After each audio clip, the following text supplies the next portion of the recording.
Hi, I'm Jen. And I'm Bryony. We are part of Auto Trader's Environmental Working Group. Our environmental strategy consists of 3 pillars. The first, focusing on how we can put the brakes on our own carbon footprint. The second, helping consumers to make environmentally friendly choices. And the final pillar, working together with our industries and collaborating with government to drive change. Today, we've come to Scotland to focus on pillar number 1, putting the brakes on our own carbon.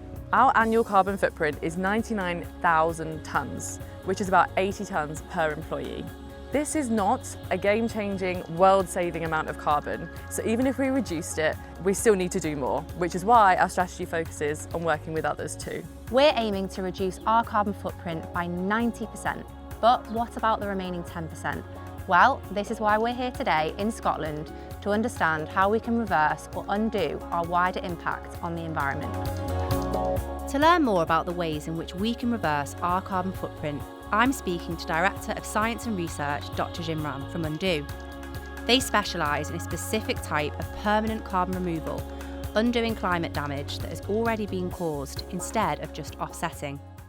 So, Jim Ram, can you tell us a little bit more about what you do here at Undo? We are aiming to remove carbon dioxide from the atmosphere using a new technique called enhanced rock weathering. So, what is rock weathering? So rock weathering is actually a natural process, and the process begins with rain falling through the atmosphere. The CO2 in the atmosphere dissolves into the rainwater, forming very mild carbonic acids. And when those carbonic acid falls onto mineral-rich rocks, it's reacting with the rock, breaking it down, transforming the acid into bicarbonates, which is locking the CO2 into bicarbonates. And that bicarbonate is then washed by the rainwater into river systems and out to sea ultimately, where it's locked away for geological time. So that's tens to hundreds of thousands of years. So that's rock weathering. So can you tell us a little bit more about enhanced rock weathering? So we are trying to learn from nature, take that process and see how we can speed it up so that we could remove CO2 faster. The enhancement comes from crushing the rock down in order to increase the reactive surface area. So the analogy I always give is that if you're trying to make coffee, if you chuck just beans into a French press, you can wait a really long time, you'll not get a very strong coffee. But if you crush your beans down, in a very short time, you get a really potent brew. And we're doing the same thing with enhanced rock weathering. By increasing the reactive surface area, we are weathering a piece of rock that might have taken millions of years to weather, now just in less than 20 years. We really do a lot of work at Auto Trader with data. It's something we talk about a lot. Can you talk to me a little bit more about what you do and how you use data to inform and make decisions? We love data. It underpins everything we do, and we try to get as much information about this rock weathering process as we can so we can accurately pinpoint how much carbon dioxide is being removed at any given point in our fields, but then also to have data to study the wider co-benefits to both the soil, to the crop, to the wider environment. So how has Auto Trader's support helped you? The support from Auto Trader has been really critical in accelerating our science, developing new techniques of measurements to more reliably take consistent data in our fields, which then translate down the line to the data we need in order to quantify carbon dioxide removal, and also in order for us to develop our reactive transport modeling so that we can better predict this whole process in the multi-decadal scale.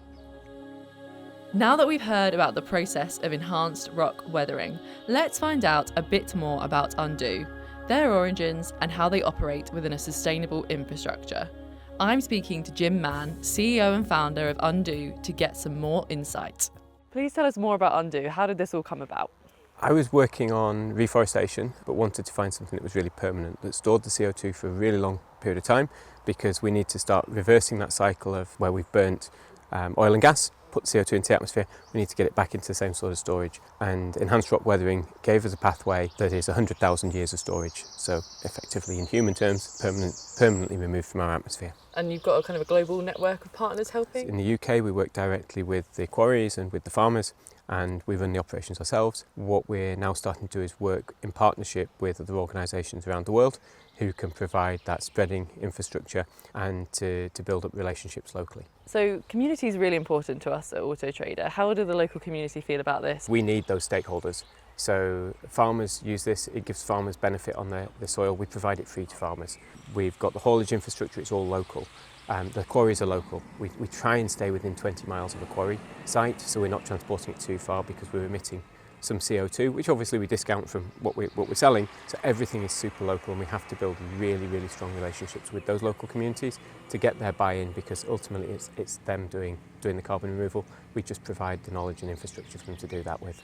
So how does Auto Trader fit into all of this? Auto Trader has been one of the really early supporters of us, and that's so critical because at this stage there's still some unknowns. So Auto Trader are leaning in and taking some of that risk, sharing some of that risk with us. It's really important because we're spending that money on a whole range of things. It's not just on the carbon removal, it's on the science. It's developing the software infrastructure that allows us to do this at real scale. Those early purchases are hugely catalytic, and that's what's allowed us to do everything we've done today. As we scale, we come down the cost curve, which makes it more accessible for more people, and we're very grateful for what Auto Trader have done. So, we've done our best to understand the science, we've met the man behind the mission, but how about those real-world benefits we've heard so much about? Bryony caught up with George, a local farmer, to understand how all this plays out on his farm. So the fields behind us are where the spreading happens. So what are they normally used for? They're usually grazing Right, for okay. cows and sheep. We'd shift animals off the field just purely for the animals' benefit. They come right back on as soon as the tractor's out the field. And it's had no effect on any of the animals. That's a year and a bit since the first lot went on. All I can see is it's benefiting the animals rather than to their detriment. It must have been a bit odd when you heard about this to start with. How did they get you on side?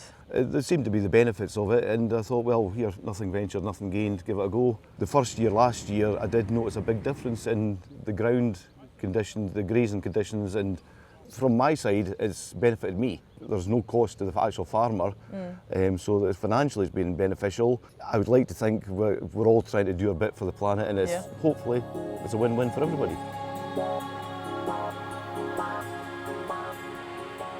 Wow, what a day. It's been great to see how Auto Trader are partnering with projects such as Undo. So, Bryony, what have we learned today? I learned that you can really rock a lab coat. It's also been great to see, the long-term ways that Undo are setting themselves up for success from their science and infrastructure, from a technology, data point of view. We love technology infrastructure at Auto Trader. It's been great to see this is a really long-term global project that we've been involved in from the really early stages. So for now, it's goodbye Scotland. See you soon.